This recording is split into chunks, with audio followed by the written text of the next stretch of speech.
দেখতে পাচ্ছেন যে গোটা আন্দোলনকারীরা তাদের আন্দোলন চালিয়ে যাচ্ছে এবং বিকেল থেকে যে ধরনের উত্তাল পরিস্থিতি এখানে ছিল সেই ধরনের পরিস্থিতি এখনো বিরাজ করছে এবং গোটা আন্দোলনকারীদের পদচারণায় এখনো উত্তাল রয়েছে শাহবাগ।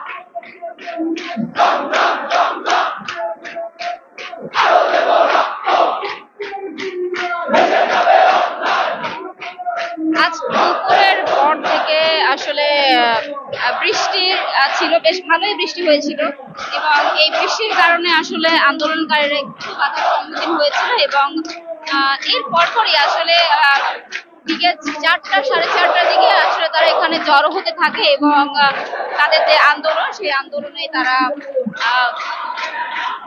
শরীক হতে থাকে। এবং এর আগে যে আমরা দেখেছিলাম যে ঢাকা শহরের বিভিন্ন পয়েন্টে আসলে তারা আন্দোলন চালিয়েছিল এবং তাদের যে অবরোধ কর্মসূচি সেই কর্মসূচি সবভাবে পালন করেছিল। তবে আজ শুধু শাহবাগে তারা তাদের আন্দোলন চালাচ্ছে এবং আপনারা দেখতে পাচ্ছেন যে শাহবাগের পুরো এরিয়া জুড়ে কিন্তু গোটা আন্দোলনকারীরা এখনো স্লোগানে মুখর করে রেখেছে এবং আশেপাশে যে রাস্তাগুলো সেই রাস্তাগুলো বন্ধ রয়েছে।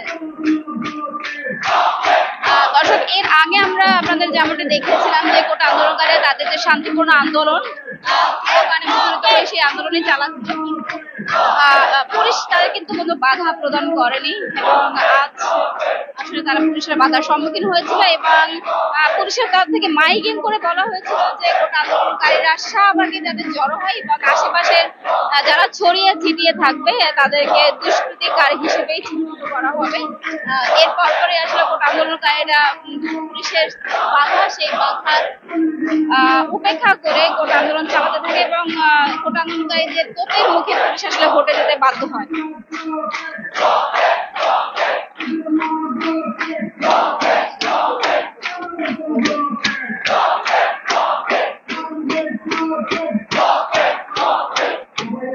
দর্শক, আপনারা সবাই জানেন যে গোটা আন্দোলনকারীরা বাংলা ব্লকের অবস্থান কর্মসূচি সেই কর্মসূচি চালাচ্ছে আজ 4 দিন ধরে এবং তাদের যে মূল অবস্থান কর্মসূচি সেই কর্মসূচি চলছে শাহবাগে এবং ঢাকা বিশ্ববিদ্যালয়, জগন্নাথ বিশ্ববিদ্যালয়, ঢাকা কলেজ সহ অন্যান্য যে শিক্ষার্থীরা তাদের যে পূর্ব ঘোষিত সময়সূচি অনুযায়ী শাহবাগে অবস্থান করে এবং তাদের সেই অবস্থানের সর্বশেষ পরিস্থিতি আপনারা এখন দেখতে পাচ্ছেন।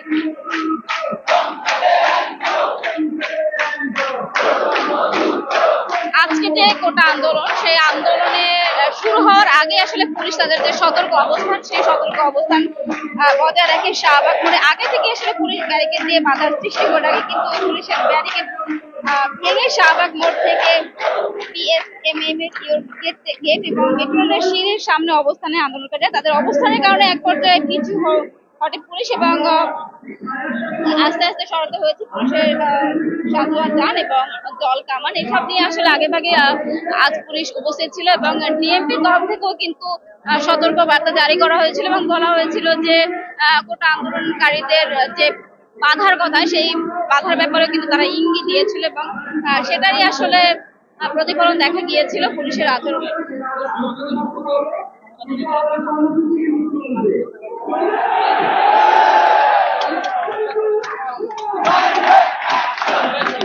দর্শক, আপনারা জানেন যে গোটা আন্দোলনকারীরা তাদের যে পরবর্তী পদক্ষেপ সেই পদক্ষেপ কিন্তু সন্ধ্যার পরপরই জানান দেয় এবং আজও তারা সন্ধ্যা 8:30টায় তাদের যে পরবর্তী যে কর্মসূচি সেই কর্মসূচি ঘোষণা করবে এবং সেই ঘোষণা মতে আসলে তারা পরবর্তী দিনের কার্যক্রম পরিচালনা করবে এবং তারা এর আগে যে তারা যে ধরনের বিবৃতি দিয়েছিল সেখানে বলেছিল যে যদি তাদের দাবি দেওয়া সেই দাবি দেওয়া মেনে না নেওয়া হয় তাহলে আসলে তারা কঠোর থেকে কঠোর কর্মসূচি দেবে এবং সেই ধরনের হয়তো প্রস্তুতি তারা নিচ্ছে এবং 8:30টায় আসলে বোঝা যাবে যে তারা কি ধরনের কর্মসূচি নেয়ার কথা ভাবছে।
দর্শক, আপনাদের আরেকটু জানিয়ে রাখি যে শিক্ষার্থীরা যদিও শাহবাগ মোড়ে অবস্থান করছিল, তবে তারা এখানে অবস্থান নেয়ার পরপরই কিন্তু আশেপাশের যে রাস্তাগুলো, শাহবাগ থেকে এলিফ্যান্ট রোড, বাংলা মোটর, মৎস্য ভবন, টিএসসি গামী যে রাস্তা যান চলাচল করছিল, সেগুলো কিন্তু আসলে বন্ধ হয়ে যায়। কারণ এখানে এই শাহবাগটা এইসব রাস্তায় যাওয়ার জন্য মূল কেন্দ্র বলা যায়, এবং এই এখানে অবস্থান নেওয়ার কারণে কিন্তু আশেপাশের যে রাস্তাগুলো, সেই রাস্তাগুলো বন্ধ হয়ে যায়।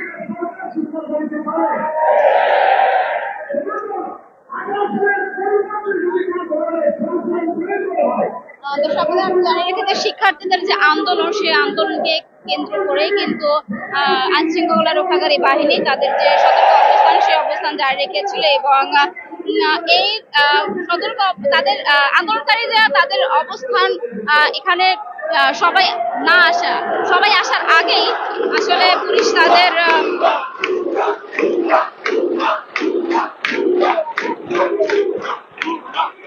বাধার সৃষ্টি করে, এবং এই বাধার পরপরই আসলে আন্দোলনকারীদের তরফ থেকে গো ব্যাক স্লোগান দেওয়া হয়, এবং স্লোগানের মাধ্যমে তারা পুলিশকে হটাও যে তাদের যে কার্যক্রম, সেই কার্যক্রমটা করে, এবং এরপরে পরে আসলে পুলিশ আন্দোলনকারীদের তোপের মুখে এখান থেকে সরে যায়।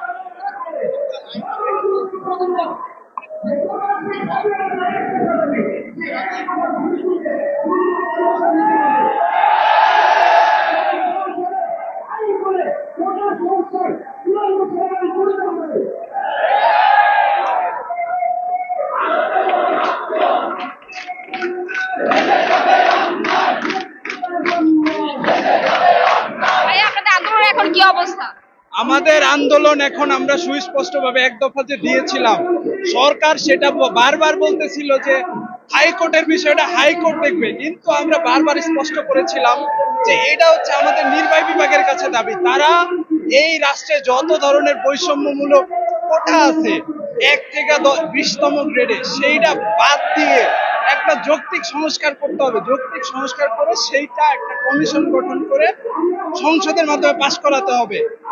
তো যারা যেসব সুশীল বুদ্ধিজীবীরা ছিল, তারা বারবার বলতেছিল এটা কোর্টের বিষয়, কিন্তু আজকে কোর্ট তাদের অবস্থান পরিষ্কার করেছে। তারা বলেছে সরকার যদি চায় সেটা হচ্ছে একটা সংস্কার করতে পারবে। তো আমরা মনে করি যে আমাদের আন্দোলন এটা একদম ঠিক কথায় আছে। আমরা দাবি আদায় করে তারপরে পাশে ফিরবো। আইন শৃঙ্খলা রক্ষাকারী বাহিনী যে আপনাদের আজকে বাধার সৃষ্টি করলো, তো এরপরে আপনারা আসলে নিরাপত্তাহীনতা ভুগছেন কিনা? আমরা তো বারবারই আমরা বলে আসছি আমাদের আন্দোলন কোনো রাজনৈতিক আন্দোলন না। তারপরেও একটা মহল বারবার আমাদের আন্দোলনকে অন্য পথে নেওয়ার জন্য বলতেছিল যে এটা রাজনৈতিক আন্দোলন। এর মাধ্যমে দেখতে পাচ্ছি যে বলা হচ্ছিল যে এরা জনভোগান্তির সৃষ্টি করতেছে, কিন্তু আমরা বলতেছি যে আমাদের দাবি আদায় হইলেই তো আমরা চলে যাই। তো সেটা আমাদের সরকার দাবি মেনে নেয় না। তারা পুলিশ দিয়ে ভয় দেখাতে চেয়েছিল, কিন্তু তাদের মনে রাখা উচিত ছিল যে ছাত্র সমাজ 52 থেকে এসেছে, যে ছাত্র সমাজ 66 থেকে এসেছে, 90 থেকে এসেছে, তাদের কিভাবে তারা ভয় দেখিয়ে, পুলিশ দিয়ে ভয় দেখিয়ে আমাদের দমে রাখতে চায়, তাদের একটু বোঝা উচিত।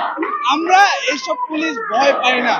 আমরা বলতে চাই, আপনারা পুলিশ দিয়ে যদি আমাদের কোনো ভাইকে কোনোভাবে আহত করার চেষ্টা করেন, সেটা আপনাদের সব থেকে ভুল ডিসিশন হবে। আমরা এই পুলিশ ভয় পাই না। তারা আমাদের নানা সময় বাধা দেওয়ার চেষ্টা করে। আজকে আপনারা দেখবেন কুমিল্লায় তারা আমাদের ভাইদের উপর আক্রমণ করেছে। তো আমরা এটা তীব্র নিন্দা জানাই। আমরা বলতে চাই যে এই হামলার দায়ভার সরকারকে নিতে হবে। আর তারা যদি মনে করে যে আমরা ভয় পাই, তাদের স্পষ্ট কথা মনে করে দিতে চাই, আমরা ভয় পাই না। আদালত, সরকার, পুলিশ সব আপনাদের বিপরীতে। এখন আপনারা আরো কঠোর আন্দোলনে যাচ্ছেন কিনা? আমরা তো বলেই দিয়েছি যে আমাদের দাবি যদি মেনে না নেওয়া হয়, এইখানে হাইকোর্ট দেখিয়ে, পুলিশের ভয় দেখিয়ে আন্দোলনকে দমন করা যাবে না। আমরা রাস্তায় আছি, আমাদের দাবি মেনে নিবে, সেই আশ্বাস দিবে, লিখিত আশ্বাস দিবে বা উপর মহল থেকে যদি আমরা মনে করি আমাদের দাবি মেনে নিবে, এরকম যদি আমাদের বিশ্বাসযোগ্য মনে হয়, তবে আমরা রাজপথ ছাড়বো। আসলে কথা বললাম একজন আন্দোলনকারীর সাথে, এবং তারা আসলে যে পুলিশের হামলার ব্যাপারে তাদের যে ক্ষোভের কথা জানাচ্ছেন, যে কুমিল্লা আসলে পুলিশের সাথে আন্দোলনকারীদের যে সংঘর্ষ হয় সেখানে শিক্ষার্থীরা হামলার শিকার হয়।